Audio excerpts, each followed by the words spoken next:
오늘 우리에게 주시는 하나님 말씀 마가복음 3장 13절에서 19절 말씀 자리에서 함께 읽겠습니다.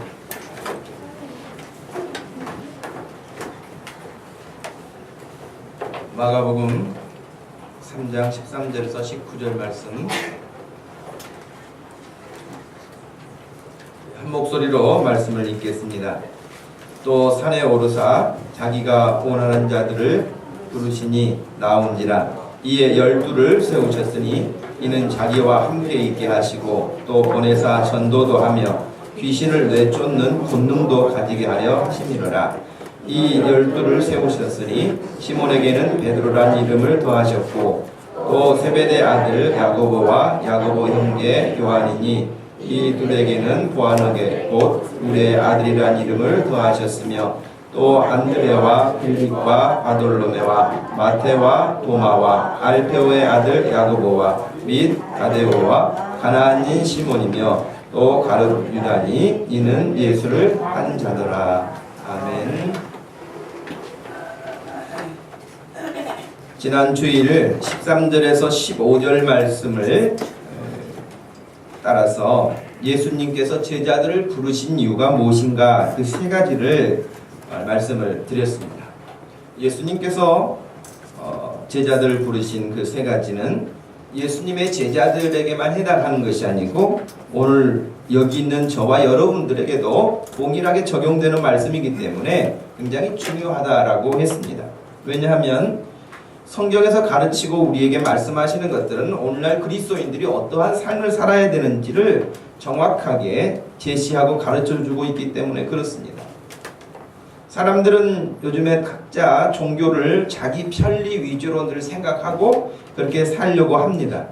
귀찮으면 하지 않으려고 하기도 하고 자기 생각하고 맞지 않으면 또 돌아서기도 합니다.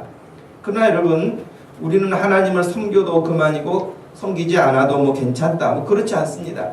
모든 인간은 다 하나님을 섬기는 것이, 만물이 다 하나님의 영광을 위해서 창조된 것처럼 사람들 역시 우리 하나님의 영광을 위해서 예배해야 하고 찬양해야 하고 하나님의 말씀을 따라서 순종하고 살아야 하는 것이 오늘 우리들의 삶입니다.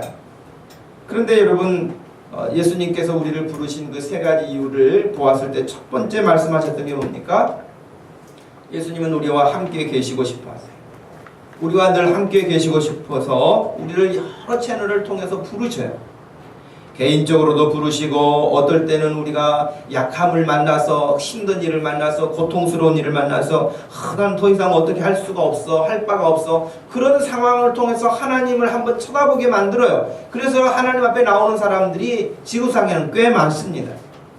편안하고 모든 일이 다 좋고 그러기 때문에 하나님을 섬기는 사람들도 있지만은 그렇지 못한 절망 가운데서 하나님께 나오는 사람들이 많습니다. 그러나 결과적으로 어떤 형편이나 어떤 이유를 통해서 오게 됐든지 간에 하나님 앞에 나오는 것을 하나님은 오래도록 기다리고 계시고 또 그 일을 우리에게 맡기셔서 전도도 하게 하셨다라고 말씀하셨습니다. 여러분, 예수님께서 이 아침에도 우리를 여기 부르시고 여기 있게 하신 그 이유들은 바로 우리에게 권능도 주시기 원합니다라고 말씀하셨습니다. 예수 믿는 사람들이 비실비실하면서 이 세상의 어떤 것들에 취하여서 어떤 세상의 것들에 눌려서 꼼짝 못하고 사는 그런 것들을 원치 않으세요. 근데 여러분, 이 땅의 사람들이 얼마나 많은 것들에 막 짓눌려 삽니까? 어떤 사람은 정말 건강 때문에도 그렇고요. 어떤 사람은 돈 때문에 그렇고요. 어떤 사람은 또 자녀 때문에, 어떤 사람은 남편이나 아내 때문에 여러 가지 말로 다 할 수 없는 일들이 사람들을 짓눌러요. 그래서 그런 모든 것들을 넉넉하게 이기고 살 수 있는 권능을 우리에게 주시기를 원하셔서 우리를 부르셨다, 그렇게 말씀하셨어요. 그러므로 여러분, 우리 예수 그리스도께서 우리에게 허락하신 것들을 충분히 받아서 누릴 수 있는 그런 권세 있는 여러분들 되기를 주님의 이름으로 축복합니다. 그래서 이 세 가지를 우리가 지난주에 공부를 했는데 이 말씀을 기억하고 오늘은 이제 부름받은 예수님의 제자들 12명을 살펴보지 못해서 계속해서 이 말씀을 보았습니다. 성경에 예수 그리스도의 제자로 특별히 사도로 부름을 받았던 12사람, 이 사람들은 인류 역사에 있어서 정말 특별한 케이스에 해당합니다. 누구라도 예수님 시대에 태어날 수 없었다면은 이런 사도가 될 수 있는 기회는 원천적으로 봉쇄된 것이죠. 여러분, 그렇기 때문에 지금 수천 년의 역사 가운데 예수님과 예수님의 그 33년생에 그 중에서도 공생애라고 하는 3년간 그 짧은 기간 동안에 예수님께 부름받을 수 있었으니 확률적으로도 얼마나 어려운 확률이며, 또 그들이 그렇게 12명이 부름을 받았으니 얼마나 귀하고 복된 일입니까? 문제는 예수님께서 그렇게 제자들을 부르셔서 이 세 가지의 이유를 주셨지만은 오늘 우리에게도 동일하게, 여러분 이 시대에 하나님 믿는 게 쉽습니까? 하나님 믿는 것이 그냥 가볍습니까? 누구라도 그냥 함께 교회에 올 수 있습니까? 절대 그렇지 않습니다. 교회 발걸음 한번 뛰기가 얼마나 어려운지, 교회에 오면은 사람이 뭐 이렇게 나쁜 일을 시킵니까? 아니면은 못된 어떤 것을 배웁니까? 아니면 거짓을 가르칩니까? 아무 그런 것이 없고 정말 그의 영혼이 잘 되기를 바라고 복되기를 바라고 하나님께 영광 돌리기를 원하고 100년도 넘겨 살지 못하는 인생, 이 땅에서만 사는 것이 아니라 영원한 생명이 있다는 사실을 알려줘서 준비하게 하고 영생을 얻게 하고 구원을 얻게 하는 이 복음을 전해도 사람들이 다 귀찮아합니다. 매이는 거 싫어합니다. 그리고 교회 가는 것을 그렇게 기다리고 준비하고 그런 사람들이 얼마나 되겠습니까? 그런데 이 아침에 저와 여러분들을 하나님이 불러주셔서 우리 예수님의 은혜를 입게 하시고 또 성령님이 우리의 마음에 감동도 주시고 하서 여기에 오게 된 저와 여러분들 하나님의 특별한 사랑을 받는 사람인 줄로 믿습니다. 여러분, 옆에 사람에게 한번 인사하실래요? 하나님의 특별한 사랑을 받는 것을 축복합니다.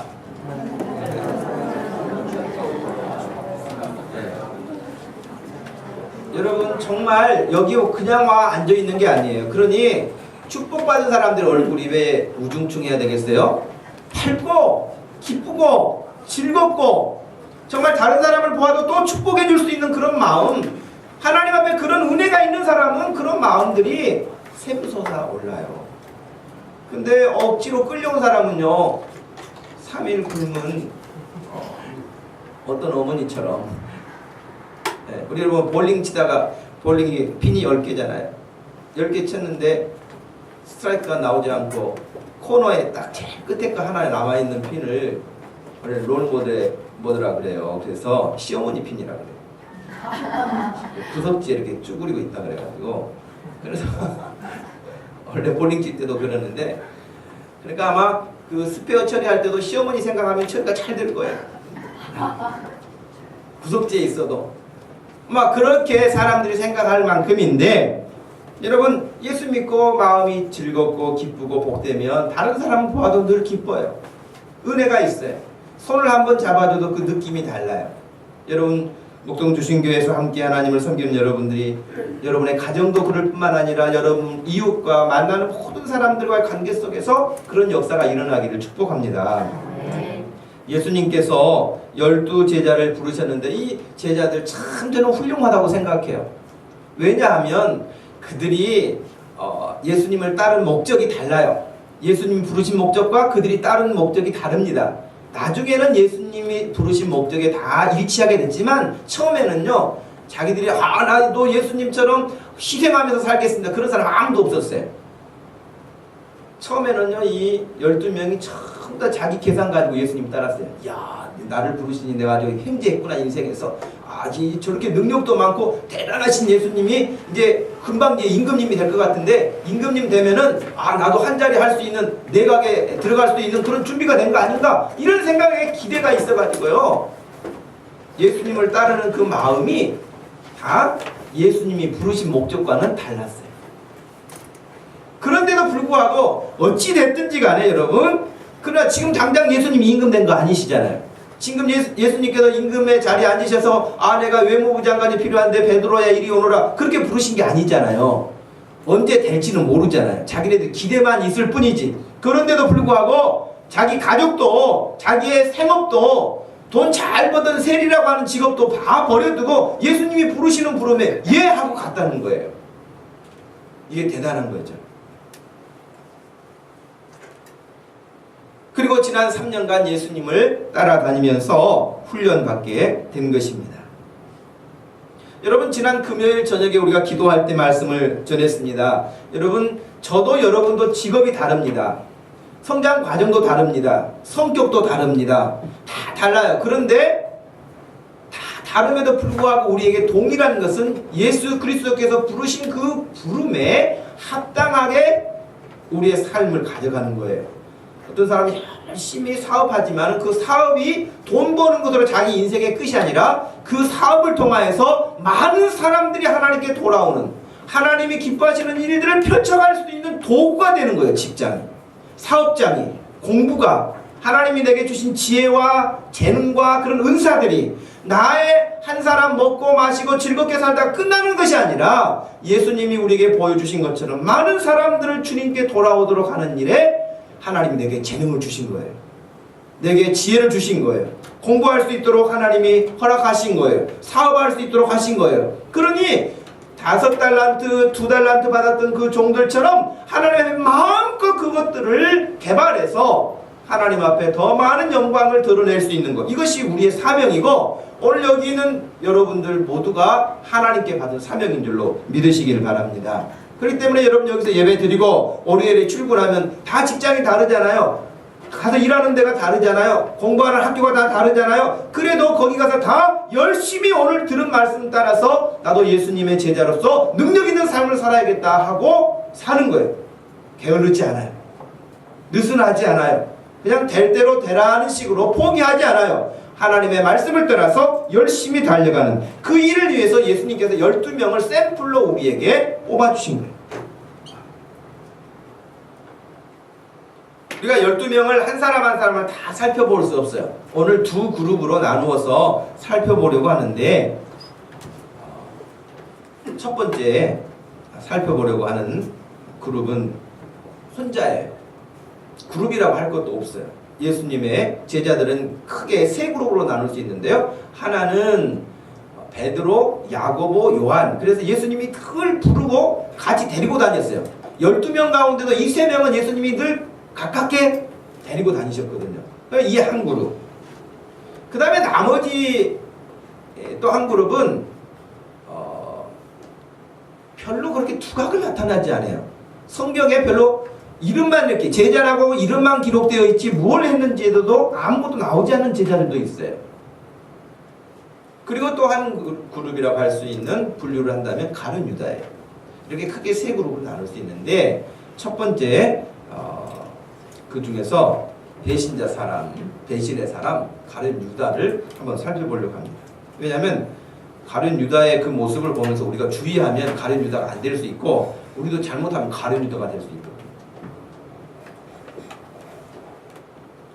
첫 번째로 먼저 말씀드리고 싶은 것은 어찌하든지 여러분 생에 있어서 가룟 유다와 같은 이 삶이 한 사람도 없기를 축복합니다. 두 사람은 생각하는가 대답을 안 하는 것 같아요. 가룟 유다 같은 삶은 절대 없어야 될 거예요. 가룟 유다라고 하는 말은 그 뒤에 유다가 이름이고요. 가룟이라고 하는 것은 지역 이름이에요. 그러니까 그 당시에도 유다라는 이름이 많이 있었어요.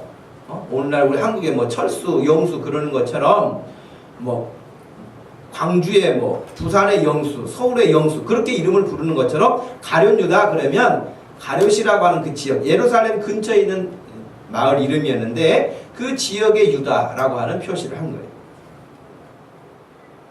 여러분 그 유다라고 하는 이름의 뜻이 뭔지 아시나요? 여러분 유다라고 하는 이 이름의 뜻은 참 좋은 뜻이에요. 하나님을 찬양한다. 그런 뜻이에요. 그리고 얼마나 이름이 좋습니까? 그렇다고 해서 여러분 또 김유다 막 그렇게 짓지는 마세요. 이미 가룟 유다가 아주 이미지를 망가지게 했기 때문에 유다라는 이름을 쓰는 이거는 참 부담스럽죠. 그래서 여러분 지금 뭐 영어권에서 이름을 이렇게 쓸 때도 성경의 이름들을 가지고 올 때가 많은데 유다라는 이름을 쓰는 경우들은 흔치 않아요. 피터가 제일 많죠. 그런데 여러분 하나님을 찬양하라고 아버지가 이름을 지어줄 때에 얼마나 귀한 마음입니까? 그런 마음으로 아버지는 기도했을 것이고 늘 시간이 기회가 있을 때마다 그렇게 고면했을 것이에요. 가룟 유다는 예수님으로부터 특별히 사랑을 받은 사람이에요. 먼저는 제자로 부름받은 것도 사랑받은 거죠. 그리고 여러분, 가룟 유다가 12제자 가운데 무슨 일을 했냐면 재정을 맡았어요. 재정이 여러분 쉬운 거 아니에요. 계산도 해야지요, 보관도 잘해야지요, 또 여러 가지 미리 예측도 해야지요. 정말 그 일을 쉽게 할 수 있는 일이 아닙니다. 근데 예수님께서 12제자 가운데 그 일을 가장 잘할 수 있는 사람이라고 여기셔서 유다에게 그 일을 맡기셨습니다. 아마 그 일을 잘했기 때문에 맡겼을 수도 있고요. 또 한 가지는 좀 덜 할 수 있지만, 못할 수 있지만 더 열심히 분발해 볼 수 있도록 하라고 기회를 주셨는지도 몰라요. 어찌됐든 예수님께서 다른 제자들에게 맡기지 않는 그 중요한 직책을 유다에게 맡겨주셨어요. 그러니 유다는 예수님으로부터 특별하게 사랑을 입은 사람인 것은 분명합니다. 그런데 이 가룟 유다가 자기에게 그렇게 은혜를 베풀어 주신 스승이었던 예수님을 은 30에 팔아넘기잖아요. 은 30은 그 당시에 노예가 있던 시대에 노예에서도 가장 값이 이렇게 적게 나가는, 오늘날로 값을 친다면은요 약 $10 정도? 얼마나 이렇게 천한 종이에요. 그 은 30에 예수님을 팔아넘긴 거예요. 저는 성경을 보면서 그런 생각을 해봤어요. 가룟 유다가 그렇게 사랑을 많이 받았고 예수님이 특별하게 관심을 보여주시고 그랬는데, 그리고 예수님을 그렇게 3년이나 따라다니면서 예수님이 어떤 분인지를 잘 알았잖아요.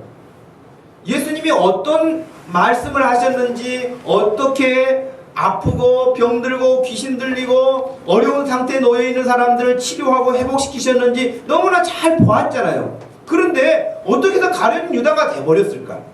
어떻게 예수님을 배신하는, 배반하는, 예수님을 팔아넘기는 그런 사람이 됐을까?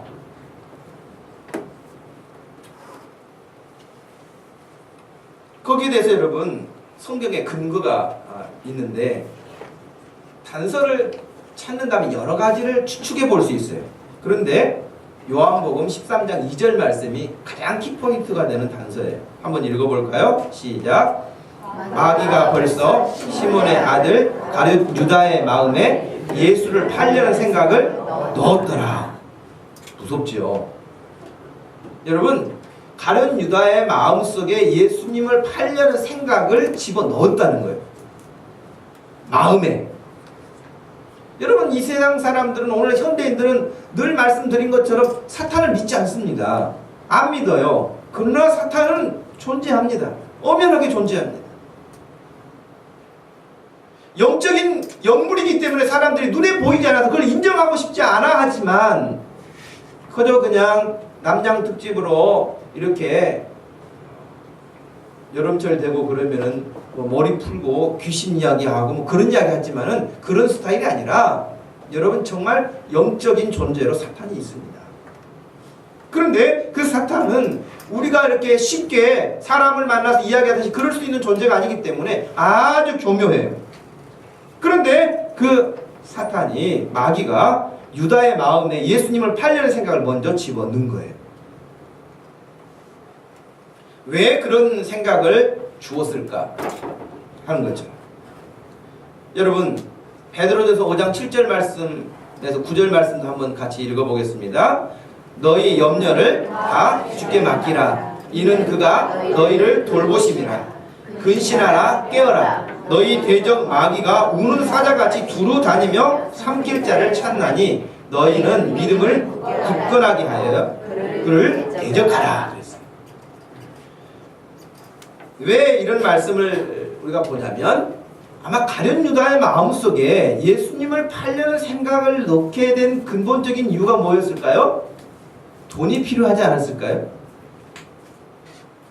지금 우리로 봤을 때는 뭐 큰 돈은 아니지만 유다의 마음속에 돈이 필요하지 않았을까? 돈이 필요한데 돈이 없어요. 그러면 마음에 어떤 생각이 오죠? 염려가 생기죠. 그죠? 염려가 생깁니다. 근심이 생깁니다. 그러면 염려와 근심을 타고 사단이가 우리 생각을 자꾸 그렇게 하나님으로부터 멀어지게 하거나 하나님의 말씀에 불순종하게 하거나 하나님으로부터 떠나게 만드는 작업을 사단이 하는 거예요. 그래서 우리에게 오늘 말씀 특별히 9절 말씀에는 너희는 믿음을 굳게 해서 그를 사단을 대적하라 그랬어요. 그건 물리치라는 거예요. 이 말씀은 여러분 야고보서 4장 7절에도 나와 있는데 그런즉 너희는 하나님께 복종할지어다 마귀를 대적하라 그리하면 너희를 피할 것이다 그랬어요. 마귀를 대적하라 그러니까 좀 애매하죠. 말씀드린 것처럼 근심과 염려와 불안과 걱정 이런 것들이 우리에게 찾아올 때 그것을 어떻게 하라고요? 붙잡고 묵상하지 말고 물리치라는 거예요. 여러분 염려함으로 여러분 키를 한 자나 더하게 할 수 있느냐? 예수님이 그렇게 말씀하셨잖아요. 염려할 뿐이지 그 염려는 아무런 우리에게 유익을 주지 않습니다. 물론 염려와 준비는 틀립니다. 어떤 것을 준비해야 되죠. 그러나 사람들이 능력도 되지 않으면서 근심과 걱정과 염려에 붙잡혀가지고 꼼짝 못하는 사람, 그 스트레스가 되는 사람, 그로 인하여 가지고 다른 결과를 얻게 되고 다른 유혹에 뿌리치지 못하고 넘어가게 되는 이런 일들을 보게 되죠. 한 말씀을 더 읽어보십시다. 빌립보서 4장 6절과 7절입니다. 시작. 아무것도 염려하지 말고 다만 모든 일에 기도와 간구로 너희 구할 것을 감사함으로 하나님께 아뢰라. 그리하면 모든 지각에 뛰어난 하나님의 평강이 그리스도 예수 안에서 너희 마음과 생각을 지키시리라.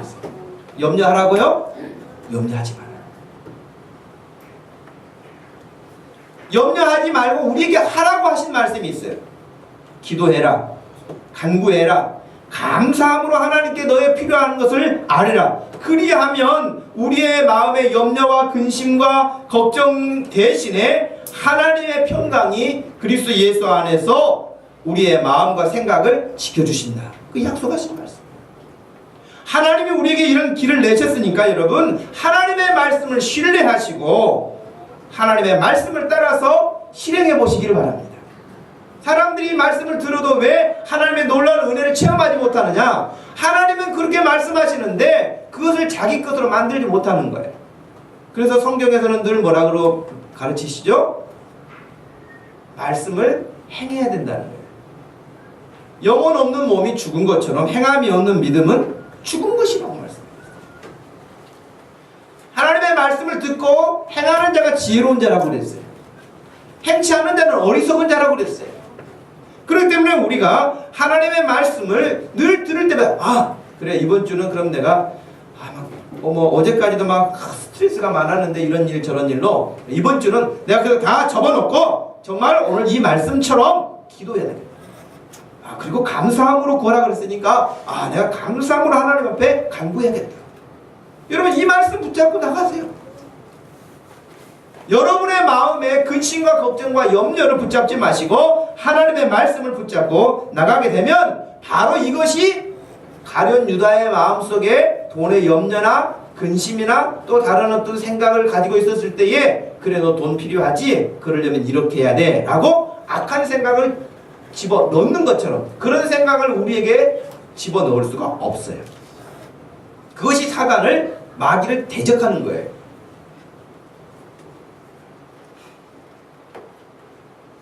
가룟 유다가 왜 마귀의 생각을 물리치지 못하고 그 생각을 받아들이고 말았을까? 여러분 일단 그런 사단 마귀의 생각이 들어오면 그것이 마음의 자리를 잡으면 그것도 커갑니다. 행동하게 충동적으로 우리를 자꾸 내모읍니다. 가룟 유다가 돈을 펑펑 썼을까? 모르겠어요.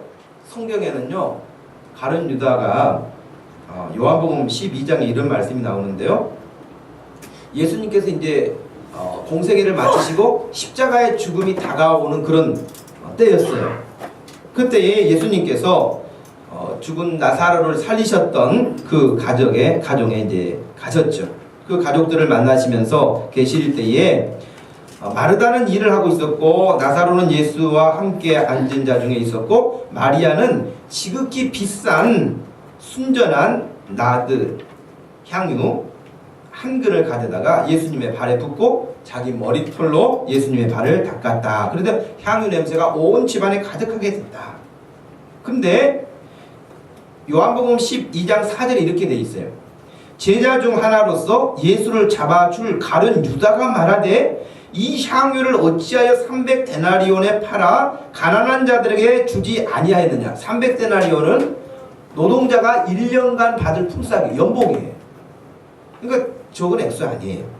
그러니까 가룟 유다가 왜 그 향유, 비싼 향유를 이렇게 허비하느냐. 그걸 팔아가지고 돈을 만들어서 가난한 자들에게 나눠줄 수 있는데, 그런데 성경에는요 어떻게 기록하고 있냐면 6절 말씀에 이렇게 가룟 유다가 말하는 이유는 가난한 자들을 생각함이 아니요 그는 도둑이라 돈꾀를 맞고 거기 넣는 것을 훔쳐가미러라. 이렇게 성경에 나와 있어요.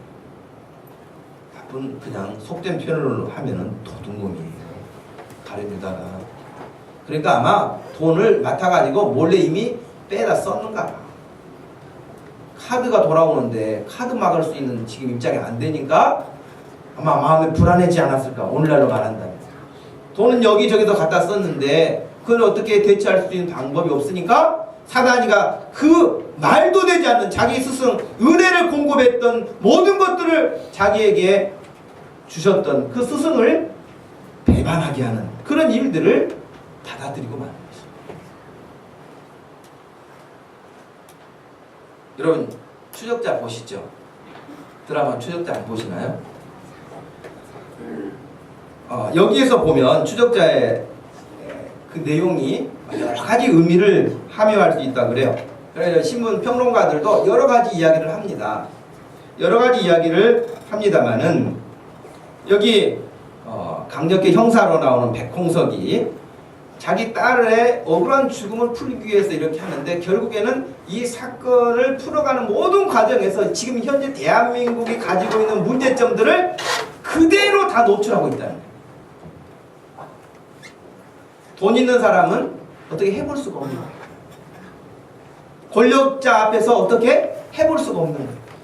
가난하고 약하고 힘든 환경에 놓여있는 사람은 싸워서 이길 수가 없어요. 그런 것들을 여러분 너무나 곳곳에서 볼 수 있도록 되어 있죠. 네?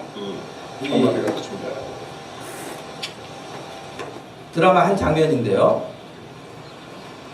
30억 어제 집행했습니다.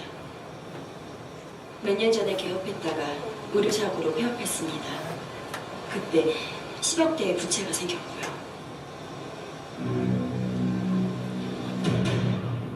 도박빚도 있습니다. 아내는 이혼을 요구하고 있고요. 하지만 두 사람은 제일 친한 거야. 세상에서 제일 약한 게 뭔지 알아? 유혹받아본 적이 없는 우정이야.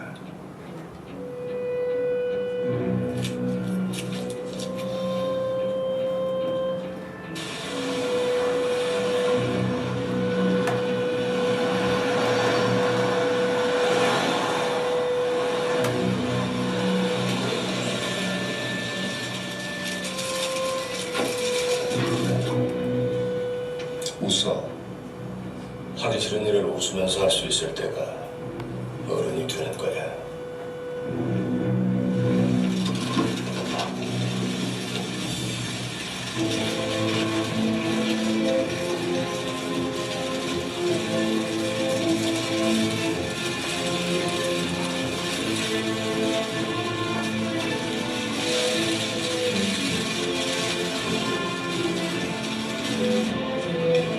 좌측 국계대령 경계.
이 의사가 그 백홍석이하고 아주 우정이 깊은 친구예요. 그런데 도박하고 부실 경영하고 그래서 병원이 30억 빚이 있는 거예요. 근데 이 친구의 딸을 아주 어려운 상황에서 정말 어렵게 그렇게 살려냈어요. 근데 이제 모든 문제를 가지고 있는 근원이라고 생각을 해서 없애려고 하는 거죠. 근데 이 아이를 그 의사에게 죽이도록 30억을 주면서 요구하는 거예요. 그렇게 절친했던 친구의 딸인데 30억에 그 일을 실행합니다. 그 장면이 무섭죠. 병원도 잘 가야 돼요. 근데 여러분, 우정, 그렇게 귀한 우정이라고 말하는데 돈 앞에서도 그 우정도 깨지는 거예요. 돈 앞에서. 우정만 깨집니까? 부부도 깨지고요. 친구도 깨지고요. 부모 자식도 관계가 깨지고요. 뭐 이루 말할 수 없는 일들이 돈에서 시작되는데 성경 야고보서 1장 15절 읽습니다. 욕심이 잉태한즉 죄를 낳고 죄가 장성하면 사망을 낳는다. 디모데전서 6장 10절 돈을 사랑함이 일만하게 뿌리가 되나니 이것을 탐내는 자들은 미혹을 받아 믿음에서 떠나 많은 근심으로써 자기를 찔렀도다. 히브리서 13장 5절 돈을 사랑하지 말고 있는 바를 족한 줄로 알라. 그가 친히 말씀하시기를 내가 결코 너희를 버리지 아니하고 너희를 떠나지 아니하리라 하셨느니라. 옆에 사람 손잡고 있는 거를 족하게 사세요.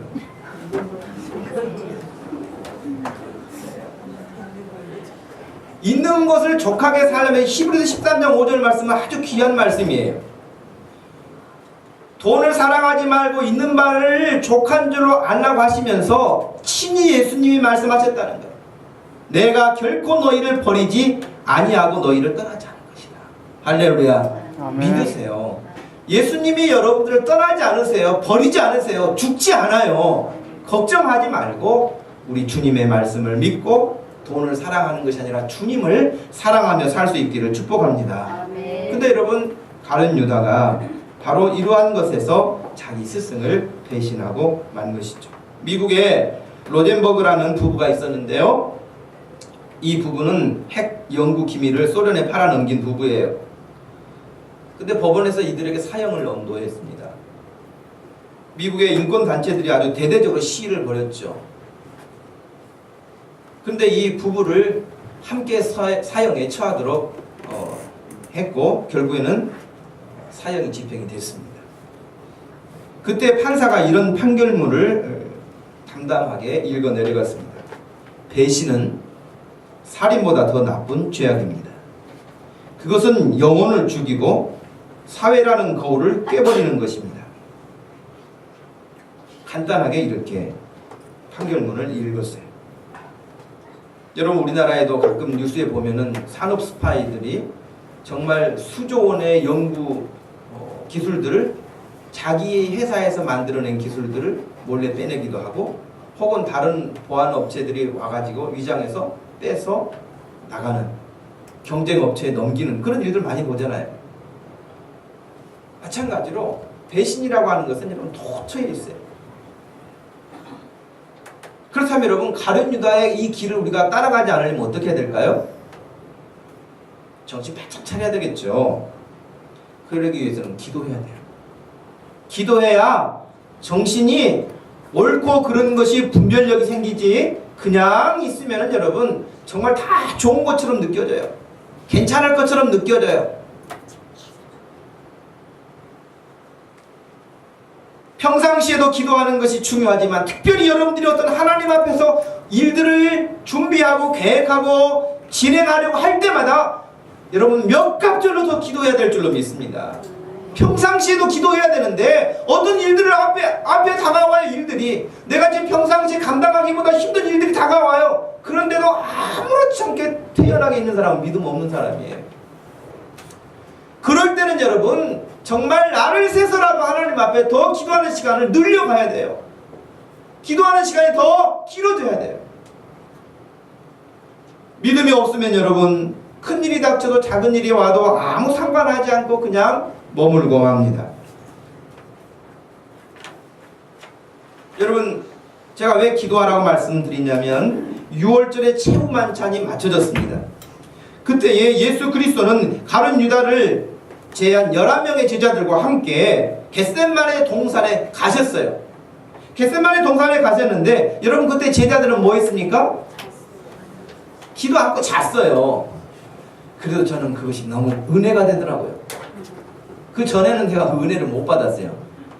그 스승은 죽기 살기로 기도하시는데 제자들은 자고 있었으니 무슨 은혜가 되겠어요. 근데 어제 이 말씀을 준비하면서요, 거기 간 제자들이 얼마나 예쁜지, 얼마나 예쁜지. 그리고 예수님 혼자 기도하셨거든요. 예수님 혼자 기도하셨는데 내려올 때는 그 제자들이 어디 갔다 온다고 말할까요? 기도하고 온다고. 기도하고 온다. 여러분, 우리가 이번 주 우리 기도원에 올라갑시다. 그래가지고 다 기도원에 올라갔어요. 그 정말 어떤 집사님은 막 땀을 뻘뻘 흘리면서 기도를 열심히 하고 오는 집사님도 있는가 하면은 어떤 사람은 비만 내리네 그러면서 하늘만 쳐다보고 기도도 안 하고 내려오는 사람이 있어요. 그래도 내려올 때는 다 기도원 갔다 온 거야. 그것처럼 예수님의 제자들이 잠만 잤는데도 불구하고 제가 은혜를 받은 것은 그래도 예수님 기도하는 자리에 따라간 거예요. 할렐루야. 여러분, 금요일날 와서 혹시 졸리더라도 그냥 와 앉아있는 것만도 은혜가 될 줄로 믿습니다. 새벽에 여러분 와 앉아있으세요. 하나님의 은혜가 나에게 언제 어떻게 임할 때 어떻게 합니까? 그런데 가룟 유다만 기도의 자리에 없었어요. 여러분, 중요해요. 간단한 것 같지만 중요합니다. 기도하는 자리는 여러분 어떤 일이 있으라도 힘을 써서 모이기를 힘쓰고 노력하시기를 바랍니다. 여러분, 그래서 가룟 유다는 기도하는 자리에 있지 않았고 결과적으로 그가 한 일은 뭐냐면 제사장들과 군사들을 끌고 와가지고 예수님 앞에, 누가 예수님인지 잘 알아보지 못하니까 자기가 작전을 짠 거잖아요. 내가 이렇게 포옹하고 입 맞출 텐데 그 사람이 예수다. 그 사람을 잡으라. 이런 일을 꾸며가지고 온 거 아닙니까? 기도하지 않으면 아까 말씀드린 사단이가 그 마음에 예수를 팔려는 생각을 집어넣고 그 생각은 거기서 없어지는 게 아니에요. 점점점 그 생각은, 범죄 생각은 커갑니다. 그렇기 때문에 우리의 마음속에 하나님의 말씀이 점점 커갈 수 있도록 하나님의 말씀을 붙잡고 순종하고 키워갈 수 있기를 축복합니다. 여전히 이 시대에도 주님을 배반하는 사람이 많습니다. 돈 때문에 교회를 욕되게 하는 사람이 얼마나 많은지 모릅니다. 여러 가지 상처를 주는 일로 인하여서 하나님을 떠나고 교회를 떠나게 하는 일들이 얼마나 많은지 모릅니다. 그러나 여러분, 만에 하나라도 우리 주변에 그런 사람들이 혹시 나타난다 할지라도 그것을 이겨낼 수 있는 저항력을 키우시기를 바라요. 그 사람 때문에 내가 하나님을 떠난다거나 그 사람 때문에 내 영혼이 멸망당하는 일은 있어서는 안 될 일일 거예요. 우리 주변에는 끊임없이 그런 일들은 나타날 거예요. 우리가 전도를 열심히 하려고 하는 이유도 뭐냐면 상처받고 속상하고 힘들고 그런 사람들, 그래도 여러분 하나님이 그를 위로하시고 또 회복시키셔서 하나님을 새롭게 섬길 수 있는 기회를 하나님은 간절히 원하세요. 집 나간 둘째 아들처럼 허랑방탕하게 그렇게 다 재산 탕진하고 살았지만은 아버지가 기다리고 계시잖아요. 그것처럼 우리 주님의 품을 떠나 있는 사람들을 예수님이 그렇게 기다리신다는 거예요. 예수님이 왜 당장이라도 한순간에 다 불러들이지 못하시겠어요? 우리의 입을 통해서 증거되기 원하세요. 여러분의 입술을 통해서 누군가가 예수님의 소식을 다시 듣기를 원하세요? 여러분의 사랑과 친절 때문에 그 사람이 다시 예수님의 사랑을 느낄 수 있기를 원하세요. 그런 일에 여러분 평화의 사랑의 사도로 쓰임받을 수 있기를 축복합니다. 한 그룹을 더 생각한다면 예수님을 따르는 제자들 있죠. 물론 예수님의 제자들 가운데 두각을 나타내지 않은 제자들, 그런 사람들, 그러나 또 3명은 특별하게 예수님의 사랑을 받으면서 이름이 자주 언급되는 사람들, 그러나 이 모든 사람들이 다 하나님 앞에 존귀한 사람들인데 17절 말씀에 세베대의 아들 야고보와 야고보 형제 요한이니 이 둘에게는 보아너게 곧 우레의 아들이란 이름을 더하셨습니다. 다른 말로 말한다면 요즘에 하늘에서 자주 치는 벼락, 벼락 같은 애들이라고. 그렇게 예수님이 말씀하신 거예요. 왜 이런 말씀을 하셨냐면 예수님께서 제자들을 데리고 이렇게 한 마을을 지나가게 되셨는데 그때에 사마리아인의 마을, 사마리아인들이 살고 있는 마을을 지나가게 되셨어요. 근데 거기를 지나갈 때에 사람들이 예수님 일행에 대해서 친절하게 대하지 않았어요. 받아들이질 않았어요. 그때에 야고보와 요한이 예수님에게 이렇게 묻습니다. 주님, 우리가 불을 명하여서 하늘로부터 저들을 다 태워버릴까요? 화가 나가지고 지금 당장 하늘에서 불 떨어지게 해가지고 그냥 싹 태워버리죠. 아마 자기네들 무슨 능력이 있어서 그러겠어요? 예수님이 능력 많으시니까 예수님 부추겨가지고 예수님 그냥 한번 해버리세요. 막 이렇게 한 거죠. 그때 예수님이 주신 별명이 보아너게 곧 우레의 아들들이라고 말씀하십니다. 얼마나 성품이 급했으면 그런 별명을 얻었겠어요. 이런 사람들이 늘 하는 말은 나는 뒤끝은 없어. 그러면서 이미 상처받은 거 다 받았는데 자기 혼자 뒤끝 없다 그래요. 이런 사람들이 사실은 좀 오래 살아요.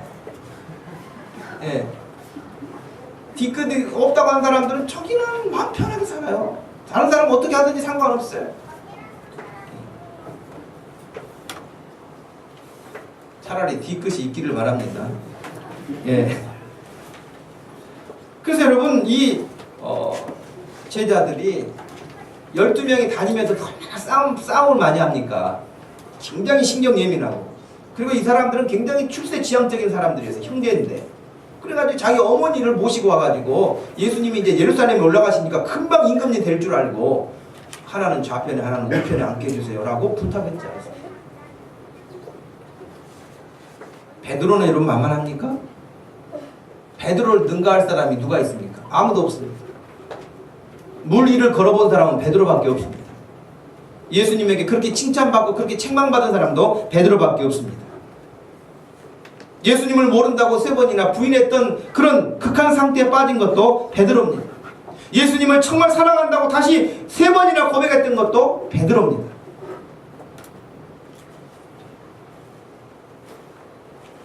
에베르트라고 하는 사람이 애니어그램이라고 하는 여러분 상담할 때 쓰는 어떤 프로그램이 있어요. 그 애니어 프로그램에 베드로를 이렇게 대입시켜 보면은 6번에 해당하는 로얄리스트 유형이다 그렇게 분류를 했습니다. 그 이야기는 어떤 성격이냐면 이 로얄리스트의 약점은 두려움이에요. 겉으로는 굉장히 용감무쌍해요. 그런데 마음 내면에는 막 초조 불안하고 두려워하는 거예요. 그러니까 물 위에서요 예수님이 이리 와라 그러니까 물 위도 용감하게 팍 저질렀는데 마음의 그 불안함을 막 파도가 다시 일어나는 그런 것들을 보면서 그 불안함을 잠재우지 못하고 빠져들어간 거죠. 여러분 겟세마네 동산에서 예수님 잡으려고 왔잖아요. 군사들이 왔잖아요. 그때 그렇게 막 해야 될 일이 아닌데도 베드로가 칼을 빼가지고 말고의 귀를 잘라버렸잖아요. 그것도 겉으로 굉장히 오버 액션이에요. 그러니까 막 겉으로 그렇게 하면서 속에 한 마음에는 두려움이 있는 거예요. 그러니까 여러분 그 작은 여자아이가 너도 예수의 제자구나 그렇게 말하니까 절대 나는 그 사람 알지도 못한다고 부인하고 3번씩이나 그 일을 반복하게 됐던 것입니다. 이와 같이 베드로의 성품 역시 만만치 않은 사람인데 야고보와 요한도 성질 급하고 만만치 않은 사람인데 나머지 사람들 역시 다 자기 생각을 가지고 있는 사람들인데 그런데도 불구하고 이 사람들의 그 모든 일들이 주님 앞에서 한 가지 하모니를 이룰 수 있었던 것은 정말 그들이 이후에 성령 하나님의 은혜를 공급받아서 기도하는 사람 되어지고 하나님의 말씀을 다시 기억하고 하나님의 말씀을 붙잡고 사는 그런 때에 가능하게 되었던 것입니다. 어떤 사람이 그냥 지어낸 이야기지만 이런 이야기가 있어요. 예수님이 12명의 제자들을 부르실 때에 12명을 이렇게 선발을 해가지고 그 컨설팅 회사한테 의뢰를 했대요. 내가 지금 12명, 내가 하나님의 나라의 이런 위대한 일을 시작하려고 그러는데 12명을 내가 이렇게 뽑았다. 선발을 했으니 이 사람들을 좀 검증 좀 해줘라. 이 사람들이 어떤 사람들인지 검증을 해달라고 그렇게 부탁을 했는데 결과가 이렇게 나왔어요. 한마디로 함량 미달입니다. 그렇게 나왔어요. 12제자들에 대한 평가가. 일을 시작하지 않으셔서 정말 다행입니다. 이 사람들 데리고 했다가 큰일 날 뻔했습니다. 그런 결과가 나왔는데 어떻게 그렇게 결과를 냈냐면 마태는 세무공무원 출신으로 사회평판이 별로 좋지 않은 사람이 예수님 제자 되면 예수님 이미지 다 먹칠합니다. 이 사람 빼야 됩니다. 요한 지독하게 이기주의자입니다. 협동심이라고는 없는 사람입니다. 그러니 여러분 예수님은 죽음을 앞에 두고 예루살렘에 올라가시는데 그때도 길가에서 싸우고 그때도 누구한테 전가를 보냈는지 자기 어머니 올라오라고 하고 그런 일을 하던 사람이 요한 아닙니까?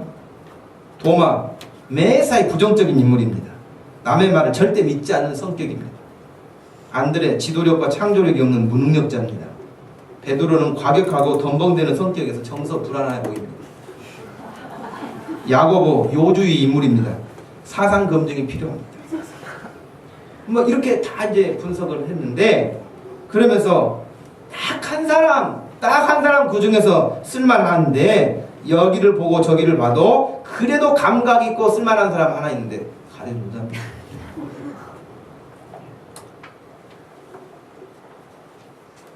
근데 여러분 하나님의 나라는 참 신기하죠.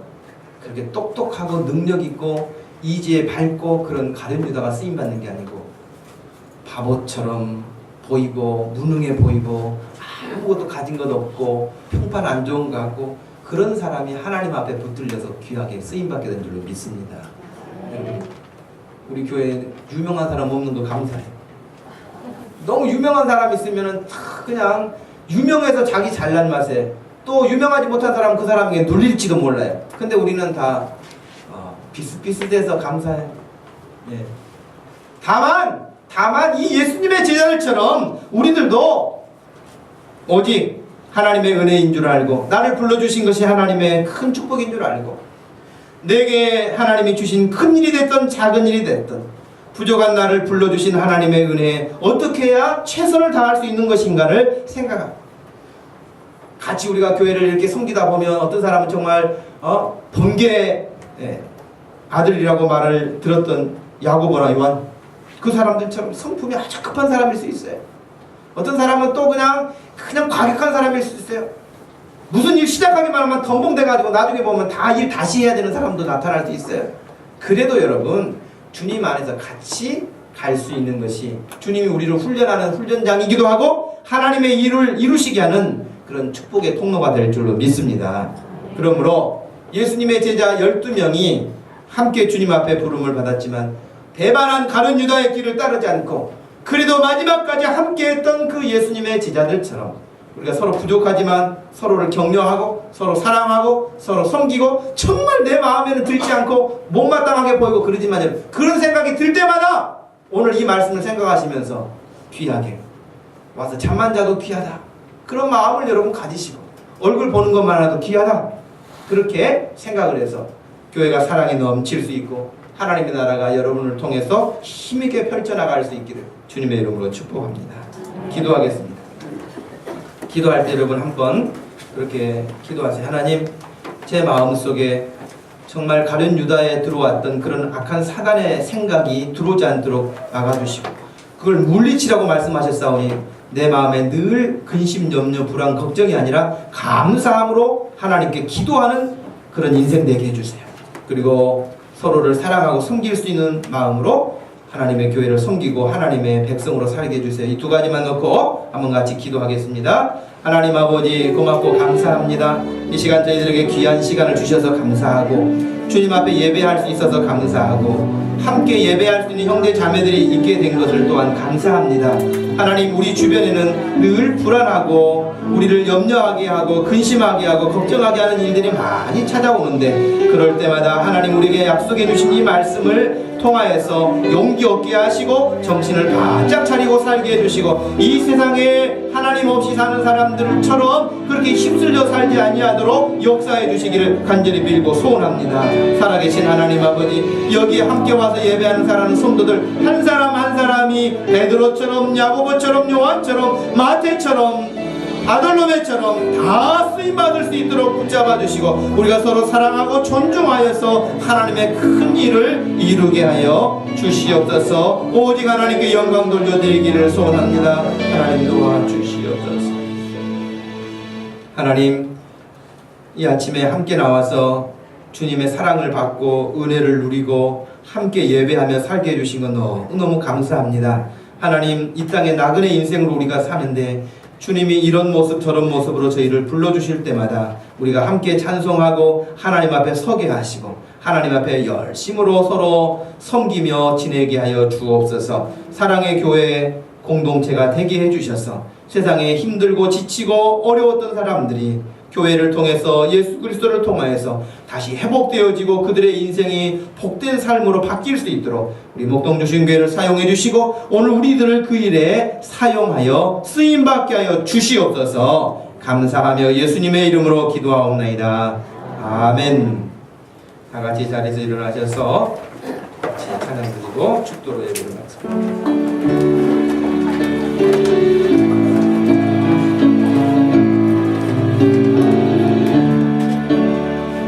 평생 살아온 길 돌아보니 걸음마다 자욱마다 다 죄뿐입니다.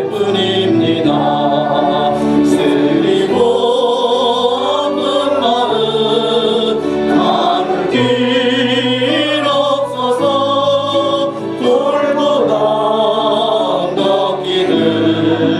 지금 찾아옵니다.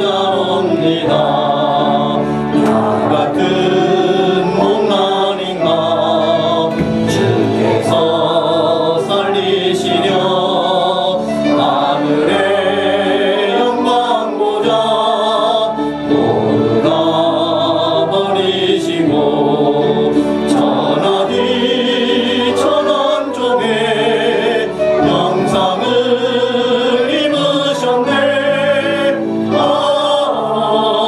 주의 사랑 어디에 견주리까. 예수님 나의 주님 사랑의 내 하나님 이제는 예수님만 내 자랑 삼겠어요. 나의 남은 인생길 주와 걸어가면서 예수님 복음 위에 굳세게 살겠어요. 나의 남은 인생길 주와 걸어가면서 예수님 복음 위에 굳세게 살겠어요.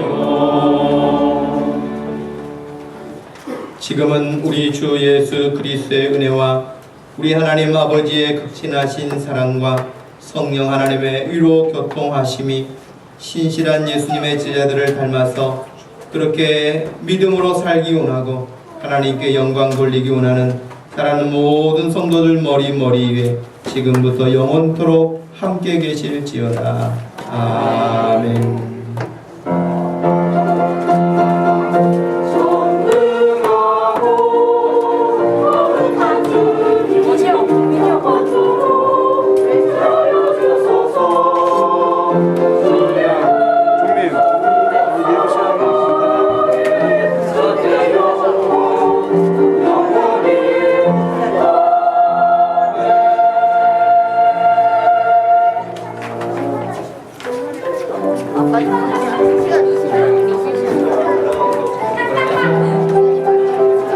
어디 가셨어요?